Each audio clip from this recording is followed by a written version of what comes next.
Boa tarde. Eu gostaria de agradecer a organização do Congresso, na pessoa do Dr. André Tsai, agradecer a equipe do Centeral, na pessoa do professor Isao Yamamura, que realmente é uma marca na vida da pessoa. E agradecer a todos vocês pela atenção nessa tarde longa. A parte mais difícil a doutora Celinha já falou, então a minha parte vai ser bem fácil e vai dar tempo. Os slides estão disponíveis para quem quiser e eu dou o PDF também para quem quiser. Então, não precisa fotografar, não precisa se preocupar, que eu dou agora mesmo a palestra para quem tiver interesse. E o que eu vou falar hoje? Hoje nós vamos falar sobre o uso da acupuntura nas doenças hematológicas. Quando eu estava levantando material para essa aula, eu me deparei com essa imagem, que é a capa da edição comemorativa dos 50 anos da Academia Americana de Hematologia. E por que eu achei essa imagem assim, muito relevante? Porque a gente vai falar de uma especialidade, que é a hematologia, que tem 50 anos, dentro de uma medicina que tem mais de 5.000 anos. Por que isso acontece? Porque esse é uma revista basicamente histórica. Então, ela narra, historicamente, os principais avanços de todas as doenças hematológicas, e até o período entre guerras, a gente não tinha nada para fazer, porque era muito difícil ver as células do sangue e era muito difícil tratar as células do sangue, porque pouco se sabia sobre o metabolismo de ferro, quanto que tinha de hemoglobina uma pessoa anêmica, quanto não tinha de hemoglobina uma pessoa que não estava anêmica. E, a partir da Segunda Guerra, a gente teve um grande desenvolvimento científico e foi possível ter citômetros, que fazem o hemograma, e ter drogas citotóxicas que tratam essas doenças. Então, é uma especialidade realmente muito jovem, no contexto de uma medicina muito antiga, porque a gente temos médicos desde que somos homens, né? Desde que a gente se conhece como homens. E a medicina chinesa, até onde eu sei, é dos instrumentos mais antigos que se usa para tratar as doenças. Então, eu vou tentar fazer essa correlação. A aula tem mais ou menos 3 partes. A primeira, eu faço uma referência a um professor alemão, que é o Dr. Volker. Depois, a gente vai falar um pouquinho sobre a gênese das substâncias, das matérias, nesse caso do Xue, e depois o tratamento específico das doenças do sangue pela medicina chinesa e a acupuntura. O Dr. Volker, ele trabalhou 30 anos numa grande clínica de linfomas, especificamente de linfoma de Hodgkin, na Alemanha. E o que é importante nesse abstrato aqui que ele fala? Eu traduzi para vocês lerem rapidamente, que isso foi apresentado na sessão plenária de um grande congresso que tem todo ano nos Estados Unidos, que é o Congresso do Colégio Americano de Hematologia. E isso é divulgado, todo texto é divulgado, e, pela primeira vez, se falou favoravelmente de que existe algo a fazer pelos pacientes que não seja quimioterapia. Então, eu fiquei assim, realmente muito emocionada, porque esse senhor, que já deve ter sido um senhor bastante idoso nessa época, ele viu que tinha mais coisa para fazer para os pacientes. Então, eles fizeram 2 casas. Eles têm um sanatório, onde as pessoas vão, depois que já não tem mais o que fazer por elas, e depois eles têm um outro lugar, onde as pessoas vão começar a vida nova. E, na vida nova, que essas pessoas que trataram de uma doença tão grave quanto é Hodgkin, eles recebem psicoterapia, recebem acupuntura, e isso propicia que eles se recuperem num tratamento também trágico, que é passar por uma dificuldade dessas. Esses são os desafios que ele acha que a gente tem enquanto médicos de medicina integrativa, e ele conta um pouquinho da história dele, que é o fim do artigo. Tá? Então, ele disse que ele ficou mais de 30 anos envolvido na pesquisa básica, lutando contra uma célula, que é a célula que causa essa doença de Hodgkin, e se transformou numa pessoa que era uma ponte entre a ciência e a clínica. Eles usam um esquema terapêutico habitual para Hodgkin, que é o BIACOP, e, com esse esquema, eles eliminam mais do que 90% dos tumores, porque, na Alemanha, eles têm um fluxo que permite a detecção e o tratamento dos linfomas nos estágios iniciais, uma coisa que a gente não tem aqui no SUS. A gente pega pacientes com estágio muito avançado e é muito difícil tratar essa doença. Mas ele não conseguiu entender, na época, na vida dele, até uma época muito tardia, quando ele estava se aposentando, que tem uma outra ponte que os oncologistas devem atravessar. E essa ponte tem 2 pilares. Um deles é da medicina de boa qualidade, da medicina acadêmica. E o outro pilar é a realidade subjetiva, psicológica e espiritual dos pacientes. E isso é uma coisa assim, muito distante dos oncologistas, porque quando a gente trata doenças muito difíceis em pacientes muito frágeis, a gente sempre tende a jogar isso para a próxima consulta. E a próxima consulta, às vezes, não chega. E ele acha que essa nova oncologia tende a ver o paciente com 2 olhos. Um deles se foca na eliminação máxima das células tumorais e o outro se foca em ver essa pessoa, uma pessoa sofrendo muito por uma doença muito grave e que precisa de tudo que a gente pode oferecer para ele, não só tecnicamente, mas como a nossa empatia enquanto médicos e curadores. Muito bem, o que acontecia até então? Agora vamos do agulhão para a agulhinha. Até essas agulhas, elas são de 1971, tá? Porque até então, o método para a gente ver o que acontecia na medula da pessoa, que é onde é feito o sangue, a gente conseguia ver pelo hemograma, o hemograma já era uma técnica estabelecida, não era mais diluição e contagem manual das células, mas a gente fazia uma cirurgia ortopédica e tirava um fragmento da crista ilíaca.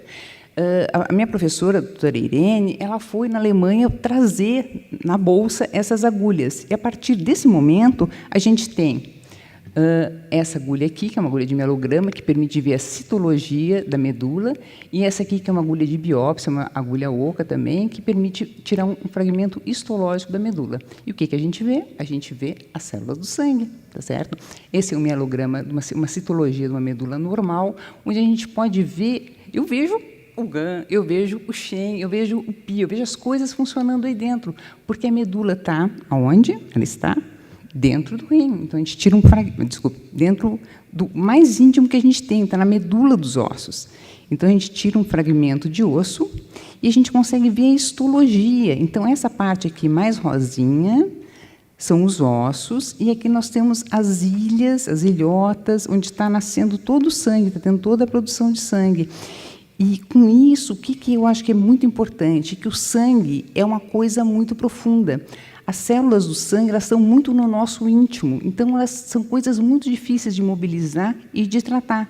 Por isso que eu não conheço anemia ferropriva simples. Toda anemia ferropriva é muito difícil de tratar, porque tem um componente emocional, tem uma intolerância à medicação, a paciente tem uma série de resistências, são coisas sempre difíceis de tratar. Eu nunca vi uma neutropenia, entrando na aula da doutora Célia, que seja simples de tratar. Neutropenia, às vezes, é mielodisplasia, às vezes é mieloma, às vezes é leucemia, sabe? Então, assim, não tem doença hematológica simples, certo?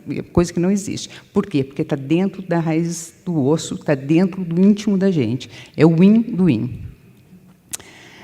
Essa histologia, então, novamente, a gente eu vejo aqui dentro dos ossos o GAN se manifestando, porque essas células elas proliferam, elas crescem, isso é uma histologia normal. E, na doença, o que acontece? Acontece exatamente o contrário. Esse lugar que era fervilhante de vida, fervilhante de energia, ele se torna vazio. Então, aqui nós temos fibrose, as trabéculas ósseas persistem, um aspecto normal, mas onde antes nós tínhamos hematopoiese, nós só temos redes finas de fibrina. Tá? A histologia é mais ou menos essa, tá? Gordura e pouquinhas células residuais. Ou seja, fraqueza, astenia e, no fim das contas, morte. Temos muito o que fazer hoje, porque nos últimos 20 anos, que foi a época que eu tive como hematologista, os avanços da prática pragmática da hematologia mudou muito. Então, nós temos várias técnicas de retirada, exclusão, purga de células tronco, tá certo? Você consegue fazer vários tipos de transplante, quimioterapia diminuiu muito a sua toxicidade, nós temos esquemas radioquimioterápicos específicos para pacientes hematológicos. Teve assim, realmente um grande crescimento na parte prática e pragmática da hematologia. A gente consegue fazer citometria e definição de vários grupos celulares, realmente melhorou muito. O que eu acho que é importante até aqui? São as 3 condições que o paciente pode procurar a gente enquanto acupunturista e que requerem um certo cuidado, tanto na proteção do paciente, quanto na relação que a gente tem com o nosso colega hematologista. Porque o colega hematologista ele vai ser uma pessoa que ele está lutando, está aliado ao seu paciente, lutando contra coisas muito graves. Então, o que eu acho que é importante? É considerar o paciente quando ele tem uma dessas 3 condições. A primeira é a neutropenia, que o paciente fica realmente com uma diminuição da sua capacidade de defesa, e qualquer tipo de infecção de pele pode ser trágica. Então, bastante cuidado com a asepsia, cuidado e orientação para esse paciente. O segundo aspecto são os pacientes que estão em anticoagulação, seja por heparina ou seja por anticoagulante oral. E aí eu acho que tem assim, é uma ressalva, porque, como a gente vive tempos estagnantes, muitas pessoas que não são pacientes hematológicos, uma boa parte da cardiologia, acho que quase a metade, usa anticoagulante oral. Então, perguntar para o paciente se ele usa anticoagulante oral e se ele tem alguém para recorrer em caso de sangramento. Tá? Isso eu acho que é uma garantia muito séria, assim, muito importante para a gente, uma salvaguarda para nós, enquanto acupunturistas, porque o paciente que, sobretudo, está usando varfarina, ele se comporta como um hemofílico. O que acontece? Ele consegue, pela vasoconstrição e pela adesão do plugue de plaquetas, fazer uma hemostasia primária, mas ele vai sangrar em casa. Tá? Então, eu acho que é muito importante ter o paciente orientado sobre isso, porque, às vezes, o paciente que, por algum motivo, precisa muito de acupuntura, ele tende a concordar, mas ele não sabe o que vai acontecer ele chegando em casa. Então, o que eu costumo fazer? Dou meu celular para o paciente e garanto que ele tem um hospital de referência para procurar em caso de sangramento, certo? O paciente que usa antiagregante plaquetário, a chance dele sangrar em casa não é tão grande, porque, em geral, ele sangra no consultório. E no consultório, a gente faz com pressa, orienta, olha, só dá alta depois que para de sangrar, tá certo? Mas eu só saliento para os novos as heparinas de baixo peso que podem ser consumidas via oral, que são os novos antitrombolíticos, os pacientes que estão usando varfarina e alguns pacientes que estão usando heparina de baixo peso, tá certo? Porque muda uma via diferente da coagulação.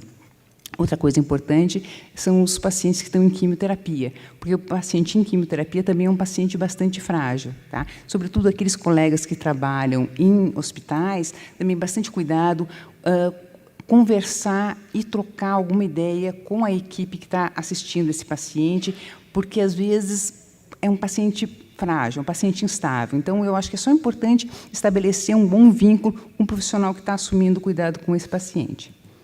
Muito bem, acabou, pronto. O que acontece na medicina chinesa? O Xue ele é formado por uma união do nosso Shen, que é o espírito pré-natal dos pais, e do nosso espírito pós-natal, que é a parte Jing e Qi. Isso forma o Shen. O que acontece com o Shen? O Shen vitaliza o corpo e a consciência, e, na sua forma mais material, junto com a parte Yin do Shen coração, eles fornecem moradia para o Shen mente. Tá? Eu acho que isso é uma coisa muito importante na dificuldade. Esse aspecto de moradia para o Shen mente é um aspecto que é muito complexo e profundo na abordagem das doenças hematológicas, porque a gente tem, como a doutora Célia falou de novo, e como a gente aprende lá no Centeral, a gente tem que tratar a mente do paciente, porque é a mente que realmente está doente. Porque, se a mente não tem onde ficar, essa mente não está tranquila, ela não está bem, porque ela não tem um Xue adequado para se estabilizar. Então, é uma mente que nunca fica tranquila, tá certo? Essa as várias purificações, que essa imagem são as várias purificações que o Celeste, através do difusor das energias, que é o Fei, e o Wei estômago, junto com o baço pâncreas, purificam os alimentos e bebidas, formando a essência dos alimentos. Junta com o Qi do tórax, tem as várias purificações, por fim, através do Jing, na medula óssea, forma o Xue. Essa é a versão do Ling Shu no capítulo 30, também fala sobre as várias purificações e a participação dos 5 Zang no processamento e formação do sangue. Então, eu acho que tratar o sangue, tratar as doenças hematológicas, é tratar todas as desarmonias da pessoa. Isso é uma coisa que é muito difícil, é complexa, mas é muito profunda. E eu acho que tudo isso começa tratando a mente e as emoções do paciente, da gente. O que eu acho que é mais significativo? Vou começar de baixo para cima.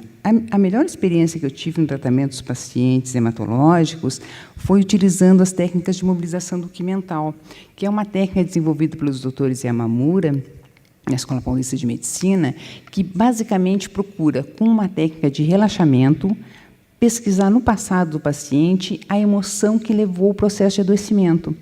E, no relaxamento, esse paciente ele tem a chance de dar uma nova significação para esse processo de adoecimento. E os pacientes que eu tive a oportunidade de tratar lá, que eu vou ser eternamente agradecida, eles têm sentimentos muito importantes e que levaram, documental, eles levaram ao processo de adoecimento e a profundidade do que é uma doença hematológica para o paciente. Então, quando o paciente tem a oportunidade de repensar o seu passado, do que ele gostaria de ter feito, ele realmente consegue procurar dentro dele uma cura. Então, a gente ajuda o paciente a se curar. Outras coisas que eu oriento meus pacientes: técnicas de meditação e relaxamento, sempre com a intenção de melhorar. Isso a gente consegue comprometer o paciente com a sua autocura. Fazer práticas corporais e de ginástica terapêutica, também com foco na sua melhora. E eu sempre ensino a fazer reflexologia podal, porque é um autocuidado que a pessoa pode ter por si mesma todas as noites. Então, eu faço isso também, eu estimulo meus pacientes a fazer massagem no pé. Eu tenho vários mapinhas no consultório, eu mostro, ensino, mostro o meu pé, a gente faz uma sessão rápida de reflexologia podal. O que é importante? Mostrei lá no gráficozinho que o sangue é feito a partir da energia cereal. Então, o paciente me vê uma vez por semana, mas ele come 5 vezes por dia. Então, eu sempre faço uma anamnese bem curtinha de o que ele come, os horários, sobretudo comer no horário certo, não comer alimentos frios à noite e alimentos que possam favorecer aquela condição que ele tem. Então, quais são os alimentos assim, bastante bons para o sangue? O arroz, o feijão preto, o gergelim, o alho poró, a bardana, a batata doce, a canela, que revigora os vasos sanguíneos, é uma coisa muito importante, o cará, a cebola, a cenoura, o cheiro verde, os cogumelos, a couve de Bruxelas, o espinafre japonês, cumeloto, se puder, tanto a forma cozida quanto a forma fresca, o nabo, o nabo, o nirá, o pepino e o salsão. Entre as frutas, eu sempre oriento comer mamão, pêssego e uva, cada uma na sua estação certa, que isso também é um fator de adoecimento, comer a fruta que não está na época da sua maturação. Aurículo eu uso para quase todos também, porque é um tratamento que persiste depois da sessão, os resultados são muito bons. Lembrar sempre que o ponto baço é somente à esquerda.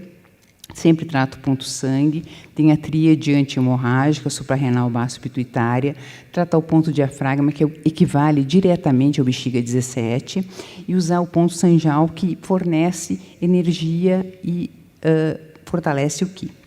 Tá? Então, só lembrando dos pontos, então, ponto diafragma, aqui na pilar da hélix, a suprarrenal, no trago, a área do sanjal, a pituitária, que fica entre o ponto tronco cerebral e o ponto mais alto do antitragos, o ponto baço, que foi um pouquinho deslocado aqui, que é entre o ponto tronco cerebral e o ponto estômago, e o ponto sangue, que fica atrás do ponto baço. Aí eu sempre faço massagem na orelha do paciente também, eu acho que favorece o efeito benéfico da acupuntura, da auriculoterapia. E eu não uso semente, eu uso cristais, eu mesma monto as placas, eu uso o cristal. Pronto, os pontos, tá certo? Eu vou tratar, a proposta da seleção dos pontos de acupuntura que eu acho conveniente é pela hierarquia que o professor usa na escola, tá certo? Então, na escola do professor, a gente usa os meridianos distintos, os meridianos curiosos e os meridianos principais para tratar o que sobra. Então, um esquema proposto, existem vários outros, para tratar a anemia ferropriva. Tratar o meridiano distinto, se o paciente tem mais um desvio das suas energias destruidoras para o sistema musculoesquelético, tratar o TA16. Se for mais emoções relacionadas com a vida, com outras doenças, como diabetes, hipertensão, doenças dos órgãos internos, tratar o CS1. Tratar os meridianos curiosos comprometidos na situação, ou o Yin Wei, o Chong Mai, o Yang Qiao ou o Ren Mai. E, por fim, tratar os meridianos principais, eu sempre trato esses para esses pacientes, pelo menos o Shumo e o Yuan, o ponto Yuan dos Zhang formadores do Xue. No caso, o Gan, o Pi e o Shen, e lembrar sempre que, como o ferro, que na anemia ferropriva está baixa, tratar o Fei também. Bexiga 13, P1 e P9. Um dos meridianos principais ainda é lembrar de tonificar o Xue, tratar a reunião das medulas e a reunião dos ossos. Outros pontos que podem ser tratados é o IG11, que é um ponto importante para harmonizar o Qi, o Xue e tonificar o Xue, tratar o Eixu, porque tonifica o Xue, e tratar o VC4, aumentando e tonificando o Qi do Xue. Na anemia plástica, também tratar os meridianos distintos, os curiosos e os principais. Tonificar o Shen-Rens e usar os aquecedores, tá certo? Pode usar só esses 17, 12, 7, 5. Tonificar o Xue, reunião das medulas e reunião dos ossos. Pronto, acabou. Todas as referências estão aqui. Eu só tenho a agradecer e quem quiser a palestra, me escreva que eu mando o PDF sem o menor problema. Muito obrigada pela atenção.